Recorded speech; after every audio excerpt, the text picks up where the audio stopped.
Guys welcome back to the channel again. तो आज हम ड्राइव रिव्यू करने जा रहे हैं मारुति सुजुकी स्विफ्ट का। डुअल जेट इंजन ये नहीं है, मैं आपको दोबारा बता देता हूँ, एक बार बता देता हूँ कि डुअल जेट इंजन ये नहीं है। ये 83 PS और 130 न्यूटन मीटर टॉर्क वाला इंजन है। तो एक बार पहले मैं आपको कार स्टार्ट करके दिखा देता हूँ। ये कार ऑफ है और अब मैं बिल्कुल चुप रहता हूँ और आप देखिएगा कि NVH लेवल्स कैसे हैं और इंजन की जो रिफाइनमेंट है वो कितनी अच्छी है। ये स्टार्ट करिए, अब स्टार्ट करता हूँ। आप RPM मीटर देखिएगा, देखिए कार स्टार्ट हो गई और पता भी नहीं चल रहा। तो ये मारुति सुजुकी की खासियत है। मारुति सुजुकी एक चीज़ बड़ी अच्छी करती है, अपनी कार में परफॉर्मेंस भी देती है और माइलेज और परफॉर्मेंस का कॉम्बिनेशन बहुत ही तगड़ा देती है। तो अब इसको चला के देखते हैं। ये फर्स्ट गियर में लेके जाता हूँ मैं, और आप RPM मीटर पे ध्यान रखिएगा और स्पीड पे भी। ये फर्स्ट गियर है, अभी फर्स्ट गियर है और देख लीजिए कितनी स्पीड खींच रही है। ठीक है, इसका इनिशियल टॉर्क काफ़ी अच्छा है। ये गाड़ी जो है इसका इनिशियल टॉर्क काफ़ी अच्छा है। फर्स्ट गियर में आपने देखी 40 से अबव चले गई है बहुत ही आराम से, और यही खासियत है 1200 सीसी इंजन की।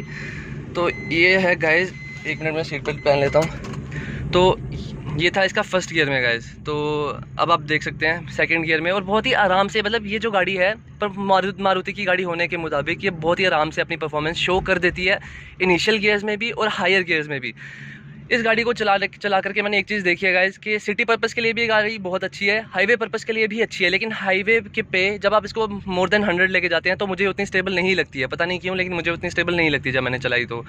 और वो स्टेबल शायद इसलिए नहीं लगती क्योंकि इसका कर्व वेट काफ़ी कम है।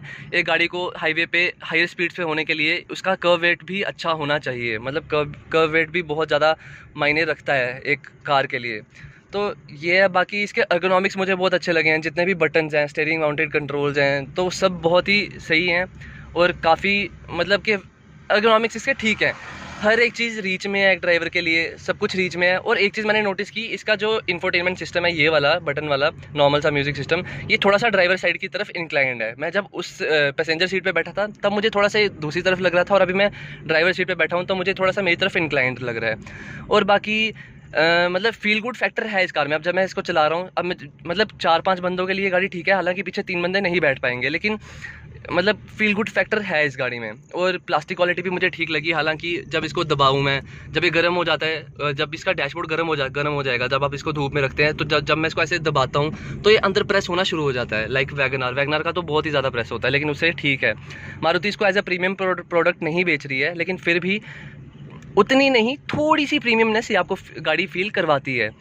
हालांकि मारुति की बस एक चीज़ है कि वो फीचर्स कम दे करके पैसे ज़्यादा लेते हैं। तो ये है। बाकी ठीक है गाइज इसकी। और इसका इनिशियल टॉर्क जो है, बाकी मैं आपको 1200 सीसी के इंजन से अगर कंपेयर करूँ हुंडई जितना 1200 सीसी का ये वाला इंजन रिफाइंड नहीं है। हुंडई i20 से कंपेयर करें जब, उतना ज़्यादा रिफाइंड नहीं है, लेकिन अपने से जब इसको हम कंपेयर करें तो ये बहुत ज़्यादा रिफाइंड है। और इनिशियल टॉर्क इसका मुझे थोड़ा इसकी जो रेवेबिलिटी है, रेव होने की क्षमता है, वो मुझे हुंडई i20 से थोड़ी सी बेटर लगी है इनिशियल गियर्स में। हालांकि हायर गियर्स में मुझे हुंडई i20 का पिकअप जो है वो थोड़ा अच्छा लगा है।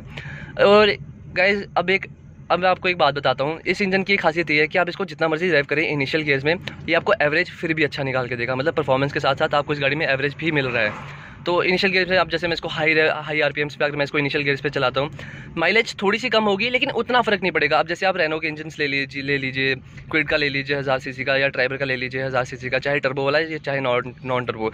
जब आप उसको इनिशियल गियर्स पे हाई रेव पे चलाएंगे तो उसकी जो माइलेज है वो बहुत ज़्यादा अफेक्ट होती है, कि अगर वो आपको नॉर्मली 16 दे रही थी तो अब 13 देना शुरू हो जाएगी या 14 देना शुरू हो जाएगी। लेकिन इस गाड़ी में ऐसा नहीं है, मारुति की गाड़ी में ऐसा नहीं होता। जब आप उसको रेव करते हैं तो आपको परफॉर्मेंस भी मिलती है और माइलेज ड्रॉप भी होता है, लेकिन उतना नहीं होता।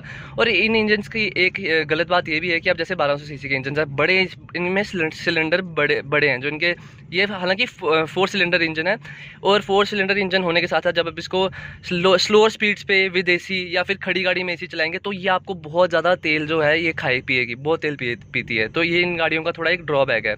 हालांकि जो दूसरी गाड़ियाँ होती हैं 1000 सीसी इंजन की, वो 3 सिलेंडर भी होते हैं और ऊपर से उनके सिलेंडर भी छोटे होते हैं, तो वो थोड़ी जो माइलेज है अच्छी निकाल के देते हैं। गाइस हमेशा एक चीज़ याद रखिएगा कि एक जो छोटा इंजन होगा वो हमेशा, अगर आप उसको उसकी लिमिट्स में चलाते हैं, वो आपको हमेशा माइलेज एक बड़े इंजन से ज़्यादा अच्छी निकाल के देगा।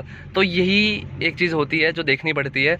हम लोग अपने शौक से ले लेते हैं गाड़ी 1200 सीसी की, किसी और कोई इससे हायर सीसी इंजन ले लेते हैं, लेकिन हमें उनकी रियल में ज़रूरत नहीं होती है। तो हमेशा गाड़ी लें, अपनी रिक्वायरमेंट देख करके लें गाइज़। 1000 सीसी इंजन को जब आप चलाते हैं, मैं उनकी वो नहीं बढ़ाई नहीं कर रहा हूँ, मैं बस एक कंपेरिजन दे रहा हूँ। जब उनको चलाते हैं अपनी नॉर्मल स्पीड्स में, तो आपको रियलाइज़ होता है कि हाँ ठीक है, मैं इनको बहुत ही मतलब ईज़ ऑफ माइंड से चला रहा हूँ, ईजीनेस से चला रहा हूँ, और मुझे कोई वो नहीं है। वो फिर भी माइलेज अच्छी निकाल के देंगे, 16-17 आराम से निकाल के देंगे।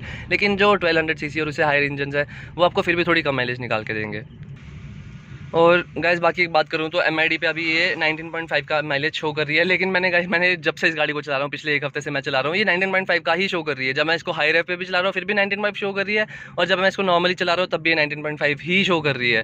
तो मेरे को MID इसकी उतनी एक्यूरेट नहीं लगी है जितनी बाकी गाड़ियों की मुझे लगती है। लाइक मैं खुद ड्राइवर ओन करता हूँ तो उसकी मुझे काफ़ी अच्छी लगती है।